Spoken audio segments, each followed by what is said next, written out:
აქ მე მქონდა გამოფენა და 16-ში გარდაიცვალა მაისში, ჩემი ძმა 14-ში გამოფენა გამოსდა, პირველი გამოფენა მაქვს TMS-ში რუსთაველზე ავეჯის გამოფენა, აი პირველი რო გავაკეთეთ და მოგა ძალიან ესეთი და კარგად ჩაერა. ჩემი ძმა იყო აქ მაშინ და თავის ფილმს იღებდა და აი ბოლო ფილმს რომელიც ვერ დაამთავრა, მე ცოლმა დაამთავრა და მოგა აქ ცუდად იყო რაღაც ალკოჰოლურის მოწამვლა რაღაც დაემართა და მოგა გაფრინდა ჰოლანდიაში. აქ მანამდე ვეჭხუბე და ჟერო სვავდა და ამაზე და რაღაცა და გაფრინდა და ამ ჩემი გამოფენის გახსნა 16-ში და ვზივართ პატარა რესტორანში, ყაზბეგის ქუჩაზე იყო ფრანგული რესტორანი, ფრანგი კომპანიონი მყავდა მაშინ და მოკლედ იქ ვარ და უცებ ვიღაც მე რეკავს რომ მოდი და ჩემ შულსაც ქვია ტატო და ძმასაც ტატო ერქვა და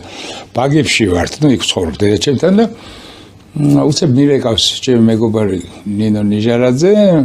და ჩემი ძმის რომ მოდი ტატოსზე რაღაც არის, გარჩე მოდი სასწრაფოდ. და ის რა იმ წინა დღეს გავაცილე ჩემი ძმა, ამიტომ ფსიქოლოგიურად ის სასულია იქ არის და აქ ეგ არის რა და ხა მოდი ამიტომ გადავწყვიტე რომ ჩემს შულს რაღაც დაემართა, პატარაა, მაშინ რეგბზე დადიოდა ბაგებიდან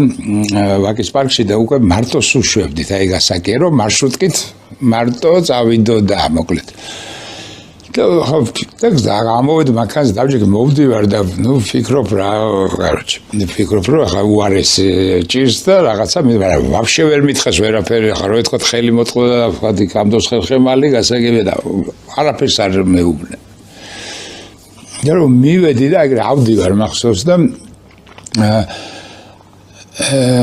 ინეკემ დარეკაო ჩემი ძმის ცოლმა ჰოლანდია. და ამეთქი ჩემ ტატოზე დიდ ტატოზე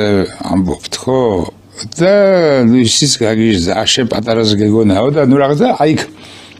იქ ამოვისუნთქე ხა როგორი ამოსასუნთქია ეგ რომ ეხება შენ ძმას და არა შვილს და ეგრე მოვტრიალდი აი ამოვისუნთქე და აი რომ მიუბრუნდი უცებ დავინახე რომ მანქანა დგას და იგზის მამა ჩემი მისულია ბაგებში ესე არასულაზე ჯერ ქვემოთ იყო და ეს ვინც ვერ ამოისუნთქა ჩემს ავით